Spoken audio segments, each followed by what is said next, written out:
खामानि मावदोंमोन मुगानि दावहारु करेन्द्रनाथ बसुमतारी बड'लेण्ड सोमावसारनायनि सासे मैखोम दैदेनगिरि बड'फानि बड'लेण्ड आलादा रायजो दाबिनायनि समाव BPSCनि चेयारमेन जानानै आरो दुलाराय बर' फरायसा आफादनि बारग' आफादगिरि महरै बिथाङा बड'लेण्ड आलादा रायजोनि दाबिनि समाव मैखोमै बिथाङा सोमावसारनायाव दैदेनगिरि हिसाबै बाहागो लादोंमोन बिथाङा सासे आरो महेश्वर बसुमतारी जाय बिथाङा समाज आरो हारिनि थाखाय दुलाराय बर' फरायसा आफादनि गाहाय नेहाथारि महरै 1993 मायथाइनिफ्राय 95 मायथाइसिम मैखोमै बिफाव लानानै बिथाङा हाबा मावदोंमोन बे साथाम गेदेमा सुबुङा जोंनि गेजेराव गैलिया नाथाय बिथांमोना जोंनि जेब्लाबो थुलुंगानि माने फुंखा आरो जेब्लायबो बिथांमोना जोंखौ इन्सपिरेसन होयो दा बे साथामबो गेदेमा सुबुंनि गोसोखांथियाव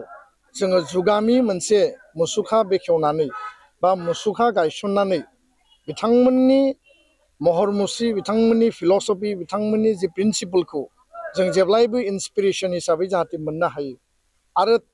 बिथांमोना जिहेतु मुलुगाव गैलिया बिथांमोनखौ मोनसे जायगायाव थिनानै जुगामि खालामना दोननाया आथिखालनि इयुन जोलैनि बिबान आरो दुलाराय बर' फरायसा आफाद रौता ओनसोलनि उदालगुरि जिल्लानि रायजो राजाफोरनियाव मोनसे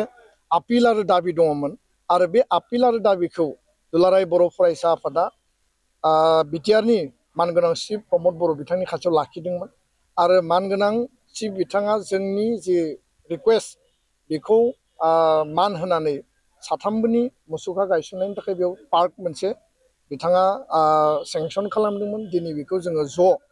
बयबो बेयाव बर'ल' नङा गुबुन गुबुन हारि माहारि बयबो बेयाव बाहागो लाफैदों फरायसा फरायसुलि बेयाव इन्टेलेक्सुवेल बेयाव गोबां एकाडेमिशियान एडुकेसनिस्ट आरो थारैनो दिनैनि साना जोबोद माने जाफुंसारनाय मोनसे गोजोनथावना सान आरो बिथांमोना जोंनि गेजेराव गैलियाबाबो माहारि दानायनि बेलायाव जेब्लायबो जोंखौ थुलुंगा होगोन जोंनि फारसे बिथांमोननि अनसायनाया अरायबो थागोन आरो बिथांमोननि आदर्श आरो आद्रा सिमांखौ मोगथाङाव जाफुंहोनाया जों बयनिबो बिबान बे पार्कखौ समायना रमायना खालामनानै लाखिनानै जाहाथे बयबो बेयाव फैनो हायो आरो बेखौ साबसिन खालामनो हायो बिनि थाखाय आरोबाव जों बयबो खामानि मावनांगोन आरो बे बिथिङाव बिटिआरनि चिफ बिथाङा डेभेलपमेन्टनि बा पार्कनि बिउटिफिकेसननि थाखाय आरोबाव राङारि अनसुंथाइ होगोन होननानै दिनै रायजो राजानि गेजेराव फोसावनानै थांदों आङो बिथांनिसिम साबायखर बावदों आरो न'खरनि माने साथामबो गेदेमानि न'खरनिफ्राय जाय बिथांमोना दिनै बाहागो लाबाय मुसुखा बेखेवनायाव बिथांमोना बिबार बावबाय आं बिथांमोननिसिमबो रोजा रोजा साबायखर बावबाय गोजोन्थों। बे समावहाय नुनो मोनदों जिहेतु पार्क बानायदों पार्क बानायनायनि उनावहाय माखासे बेवहाय नांबावगौ मुवा दङ जेरै जिरायनाय गेलेनाय जायखौ चिलड्रेन पार्क होननानै बेनि सायाव बेयाव आरो जथेस्थ' नांबावगोन बे गिबि खेबनि थाखाय मुसुखा गायसनग्रोनाया जोंनि थांखिमोन बाउन्डारि वाल होनाया जोंनि थांखिमोन दा बियो मोनसे लेभेलसिम जाबाय दा बेयाव जिरायनो थाखाय बा फिसा फिसा मेल मिटिं जानो थाखाय मोनसे न' नांगौ गथ'फोरनि गेलेनायनि थाखाय चिलड्रेन पार्कनि जिखिनि इन्सट्रुमेन्ट दङ मेटेरियेल दङ बेखौ नांगौ आरो साखाथियावनो जिहेतु फख्रिया नांजाबनानै दङ बे फख्रिया एसे माने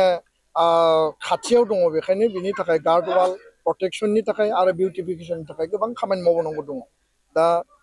प्रमद बर' मानगोनां बिथाङा खोथा होदों रायजो राजानि सिगाङाव जे बिनि थाखाय आरोबाव 1 कौटि रां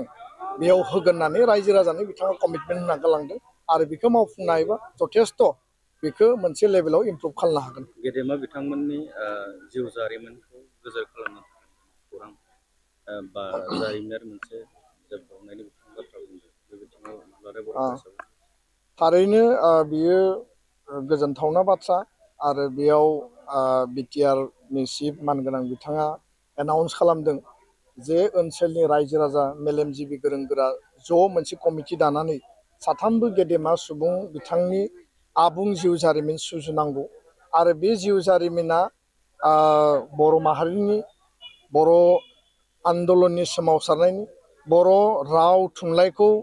माने जि मोनसे थासारियाव क्रिटिकेल थासारियाव बिराम बर' सारा फोथांनानै लाखिनानै गायसननायनि थाखाय खामानि मावदोंमोन करेन्द्रनाथ बसुमतारीया बर' आन्दलन बड'फानि बड'लेण्ड सेपारेट स्टेट आन्दलनाव जि मैखोम रल लादोंमोन आरो महेश्वर बसुमतारीया दुलाराय बर' फरायसा आफादनि जि मोनसे थासारि आरो समाज आरो हारिनि जि आंखाल बा अलखदनि समाव बिबान लादोंमोन बिथांमोननि जिउ जारिमिनखौ लिरनाया बर' हारिनि जिउ जारिमिननि आधा बेयाव मुसुखा बा महरानो बेयाव बेरखांगोन आरो बेखायनो बे गोनांथि दङ आरो जिउ जारिमिना आबुङै जुदि सुजुजायोब्ला थारैनो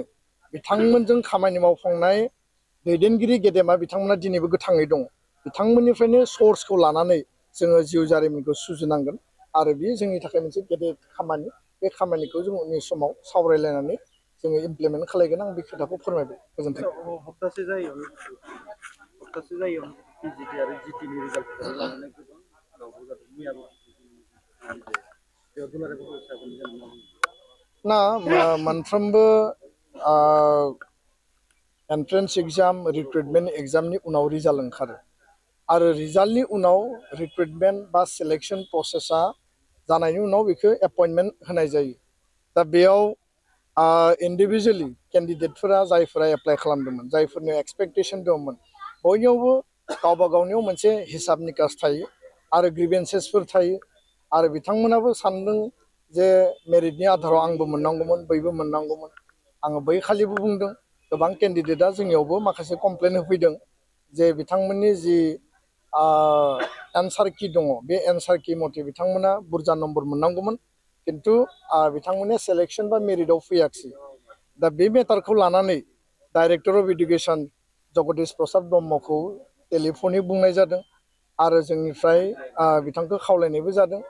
जे एक सप्ताहनि जि मोनसे टाइम होनानै बिथांमोना केन्डिडेटफ्रा जुदि गावबा गाव ग्रिभेन्सेसफोर दङबा बेखौ साबमिट खालामनांगौ आरो बिनि उनाव बिथांमोना भेरिफाइ खालामगोन बा रिचेकिं खालामगोन आं मैयाबो बिथांजों रायज्लायदों जे रावबो जाहाथे केन्डिडेटआ डाउट थाया